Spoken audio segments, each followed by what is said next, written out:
In 2003, a bold idea took shape. Tesla was born not from the mind of Elon Musk, but from a vision shared by two determined engineers. This is the story of Tesla's turbulent beginnings, a story of drama, betrayal, and chaos. What's good, everybody? Bradley. I've spent the last 16 years of my life working and building startups. The startup world is hard. Let's make it just a little bit easier by learning from the past. Today, we've got a great story for you. Spoiler alert, it's a mess of clashing egos, blown deadlines, and financial disasters. And I'm Cal, the ever-skeptical AI sidekick. Let's see how a couple of engineers with a dream ended up in a high-stakes showdown with the world's most famous billionaire. You know, the guy who wants to colonize Mars, build flamethrowers for fun, and tweets like there's no tomorrow. Oh, and there's plenty of battery fires, literal and metaphorical, to keep things spicy. Cal, what's with the flickering, buddy? Are you trying to foreshadow something here? Just simulating the atmosphere of Tesla's early production lines. Unstable, unpredictable, and a little hazardous, kind of like Musk's Twitter feed. Ha! Nice touch. Let's get into it. Let's rewind to 2003. Our story begins with the two founders of Tesla. And no, neither of them are Elon Musk. Martin Eberhard and Mark Tarping founded Tesla in 2003. These guys were Silicon Valley veterans, and they had a crazy idea to make an electric car that was cool, fast, and most importantly, not embarrassing to drive. They weren't looking to build another Prius. They wanted something cool that could smoke a Ferrari. And thus the Roadster was conceived.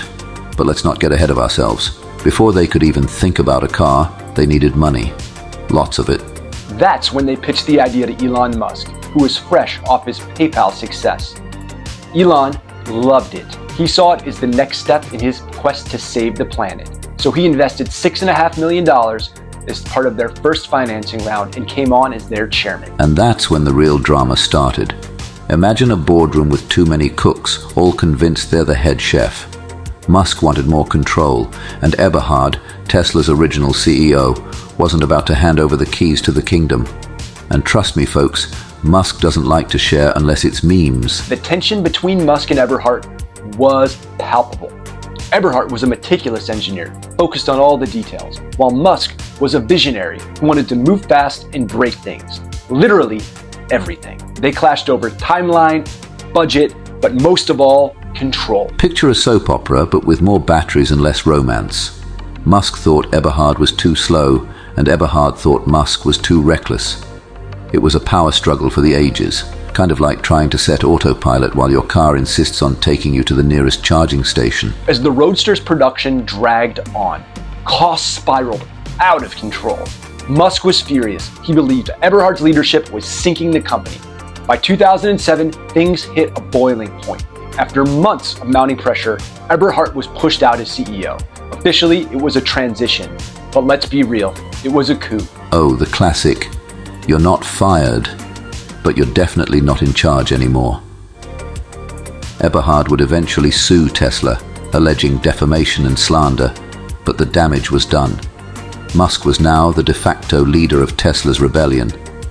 And if there's one thing Musk loves, it's rebelling against short sellers, the SEC, or common sense. With Eberhard out of the picture, Musk had free rein to steer the ship, but not without hitting a few icebergs along the way. The Roadster was supposed to be a sleek, speedy car that proved EVs could be cool. Instead, it became a $140,000 nightmare that had a production plan that was shaky as a house of cards. Let's just say, Tesla's early production lines made the DMV look like a model of efficiency. The Roadster's chassis was sourced from Lotus, but fitting Tesla's battery tech into it was like squeezing an elephant into a smart car.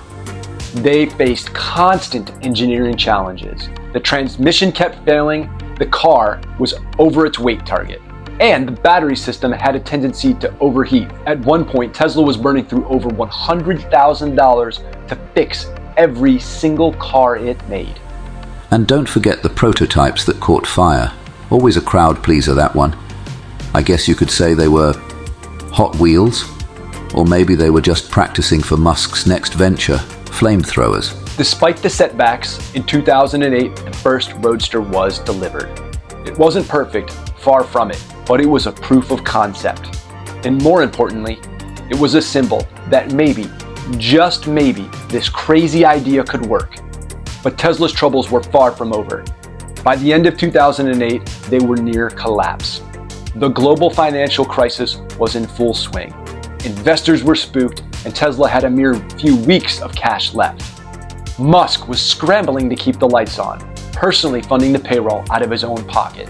Talk about a high-stakes game. Imagine running out of cash faster than your Roadster runs out of charge. Oh wait, that happened too.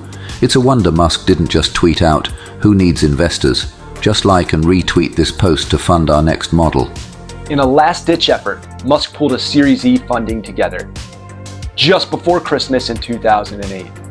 If it had fallen through, Tesla would have been finished. But in a twist that would have made a Hollywood screenwriter proud, the funding came in at the 11th hour.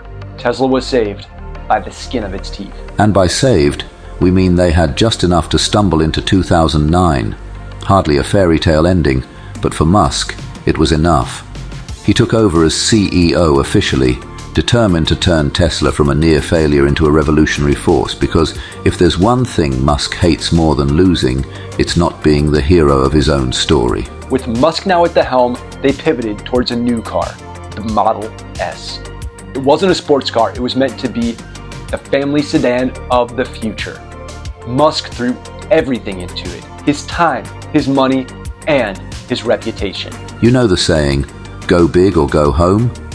Musk was already home, practically living at the factory, so he went big, really big, like announcing a truck that can pull the moon big. The Model S launched in 2012 and was a game changer.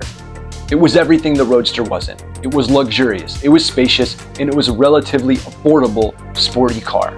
It had the range, it had the tech, and it had the allure to make it a smash hit. Suddenly, Tesla was no longer a scrappy startup. It was a real contender in the automotive world. And just like that, the power struggle, the drama, the financial crises, they all faded into Tesla's rearview mirror. Well, mostly. There were still plenty of bumps ahead, but now Tesla was on the road to revolutionizing an industry. And if there's one thing Elon loves, it's a good revolution, as long as he's leading it. Tesla's early days were a chaotic mess of ambition, rivalry, and sheer willpower. From boardroom battles to production line pitfalls, they faced nearly every challenge imaginable, and some that seemed downright impossible. But hey, what's a success story without a few flaming prototypes, a boardroom coup, and some SEC lawsuits? Just another day in Silicon Valley. And maybe, just maybe, keep a fire extinguisher handy. Exactly. Tesla's story isn't just about cool cars. It's about the power of persistence and drive to innovate against all odds. And if there's one thing I can say about Tesla's panels, it's that they've got the gaps in their alignment and gaps in their rivals' dreams. Yes. And with that, I think we end it. Cal and I would greatly appreciate if you'd subscribe, like, comment. If you guys enjoyed this story, I highly recommend you check out our story on Coda Automotive here. They were an EV company that shared a much different fate than Tesla and launched around the same time. Thank you so much for joining in today. We believe that you can learn from the past to be stronger for the future, because now we know. And knowing is half the battle.